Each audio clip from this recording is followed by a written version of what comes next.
What's going on, everybody? You're watching the channel Dr.Applesauce 2. My name's Will. It's another beautiful day here in Texas. I hope you guys know that I love you, God loves you, and he has an awesome plan for your life. On today's Friday episode, where I rant at the camera for a little bit, we're going to talk about the Pokemon card market being in shambles, right? The Pokemon card market's in shambles. It's destroyed. The fact that, you can usually walk into a store and find Pokemon product on the shelves means that it's dying, right?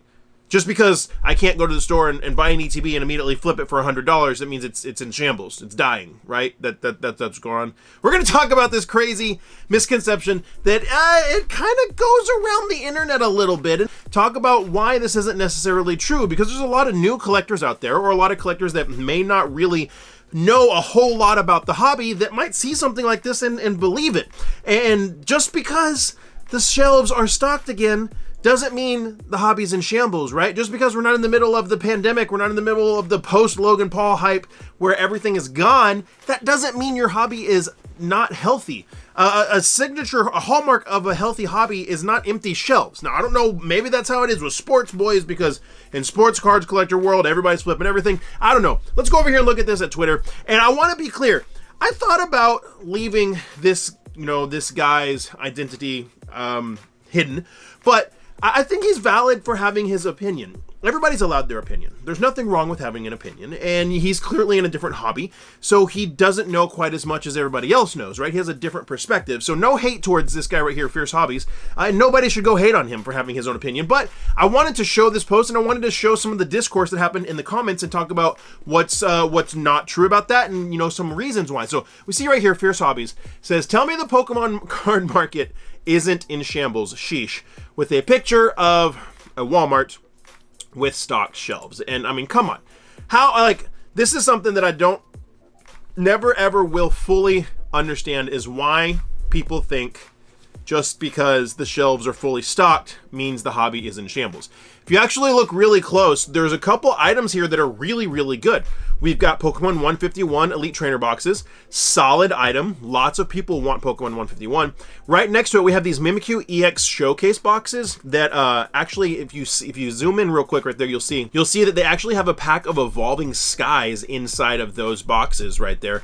And then I think it's these tins, or I'm not sure, some of these tins have Evolving Skies in them. I can never really keep track of which tins exactly have Evolving Skies. So this isn't horrible product. Look, we got some old Shining Fates, which is cool. This is a decent thing that if you're just a Pokemon collector and you want to go to the store and be able to pick up some product for yourself, you'd be able to do that. But this is something that I see happen often, and people get confused. And my assumption is that this guy is a sports card collector. And let's go down and look at the comments. And the first comment is, if you guys are on Whatnot, come check out my store. Of course he's a Whatnot streamer.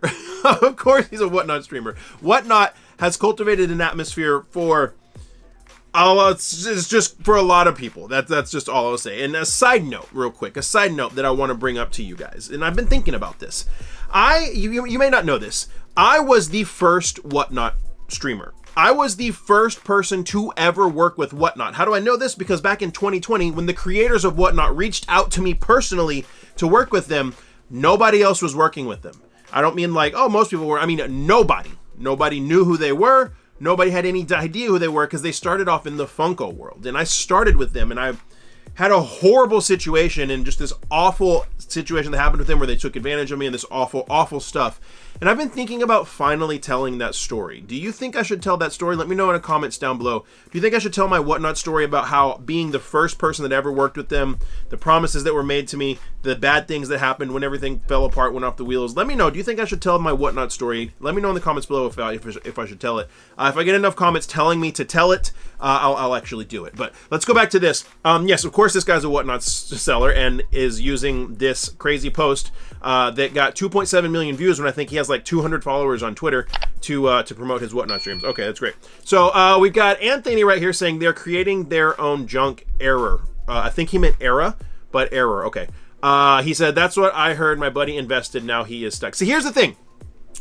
Just because your buddy invested in Pokemon and is stuck doesn't mean the Pokemon card market is dying. What did your buddy invest in? Was your buddy stupid and invested in a bad product? Which is probably what happened, because a lot of people that moved over to invest in Pokemon when the hype was dying down, just like, oh, every Charizard is worth, let me buy 20,000 copies of the Champions Path Elite Trainer Box Charizard and grade them all at PSA, only to realize none of them are worth the grading fees. Is that what they invested in? Because if that's what they invested in, then yeah, they're going to be stuck holding the bag. But that doesn't mean the Pokemon card hobby is in bad shape. If they invested in Evolving Skies, they're sitting pretty happy right now. You know what I'm saying? If they invested in Fusion Strike, they're doing pretty good. So where's the context of that, right? Where's the context of that? Hey, my buddy Goat Breakers, the empty One Piece box is the most poetic thing in this photo. Yeah, One Piece TCG is doing very, very good. Okay. Temporal Force you get for 30 bucks, true. Pokemon needs to start numbing things. People will go nuts. I don't know what that means exactly. Nice clickbait for your streams. Yeah, that's true. Let's see. There was another one down here. We get down here. Okay, so this guy right here, Toki Oak. He says, gold in that picture if you know where to look. Evolving Skies and all of these products, the mini tins need to be C22. So yeah, there's multiple products here, like I was saying earlier, with Evolving Skies. These Mimikyu EX Showcase boxes have Evolving Skies. These tins have Evolving Skies, and if these are the correctly marked mini tins, they'll have Evolving Skies too. So it's not all trash on that shelf. There's good stuff on that shelf. And then, what's the chance to pull a Moonbreon, yada, yada, yada. And then we got someone right here, Adrian says, I don't know anything about Pokemon Market, but if the store has tons of shelf space devoted to something, it's probably selling a ton. You know what that's called? That's called using your noodle. That's just a nice little, process of contextual elimination. Using your noodle to say, man, if Walmart has this huge aisle devoted to beer, they're probably selling a lot of beer, right? If Walmart has a big old shelf devoted to Pokemon, they're probably selling through a lot of Pokemon. You know what Walmart doesn't have as much shelf space devoted to anymore? Funko Pops. You know what doesn't sell very well at Walmart anymore? Funko Pops. The two kind of go hand in hand, you know what I mean? Zael Commandment says the market is actually fine. You can actually get product. This is how it should be. Hide says, take the L. Accessibility in this community is a good thing. What not streamer? Opinion irrelevant. Oh, Anthony, that made me laugh. So there's some mixed opinions in that comment section, if he's right or if he's wrong. And here's the thing. This is a sports guy, right? And you can go look at his profile. He's a sports guy. And again, I want to reiterate, nothing against this guy. Nothing against Fierce Hobbies. He's allowed his opinion, and that's totally fine. I'm not making fun of him. I'm saying that he is wrong, but he does not deserve ridicule. He does not deserve hate. There are too many people in this community that call themselves content creators that vilify and advocate to hate on other people for having dissenting and disagreeing opinions. And that is not how it should be, and that is wrong. If you have a disagreeing or a dissenting opinion, that's good. Listening to dissenting and disagreeing opinions is how we cultivate and formulate a well-rounded opinion of our own and have our own thoughts, so we're not all mindless zombies that walk around into Walmart and say, look, the shelf is full of Pokemon cards, it must be worthless. You see what I'm saying here? So no offense to Fierce Hobbies, but he is wrong in this situation, doesn't deserve hate for it. Just because that shelf is full doesn't mean that the Pokemon card market is in shambles. In fact, we showed there's multiple things on that shelf that are good. The fact that there is a big space devoted to this product means that Walmart is selling through this product from time to time. And that's a little bit of an outlier situation. Not all Walmarts look like that. My Walmarts don't always look like that. Sometimes they do, but they don't always. My Targets don't always look like that. So that's a little bit of an outlier situation. They don't always look like that. But just because it's full doesn't mean it's bad, and just because it's full doesn't mean all the product is crap. There's actually good product on that. And also, the Pokemon card market's actually doing well. The Pokemon market's doing well. There's more people playing the Pokemon TCG than ever before. There's tons of people actually playing the Pokemon TCG. And in the previous videos from this week, we showed how certain aspects of Pokemon cards are actually really, really, really skyrocketing, but the vast majority of the modern Pokemon card era, including Sword and Shield and Scarlet and Violet, is increasing. Now, the rate in which they're increasing differs depending on if it's a Sword and Shield set or it's a Scarlet and Violet set, but for the most part, they're all increasing right now, which means the market is doing better.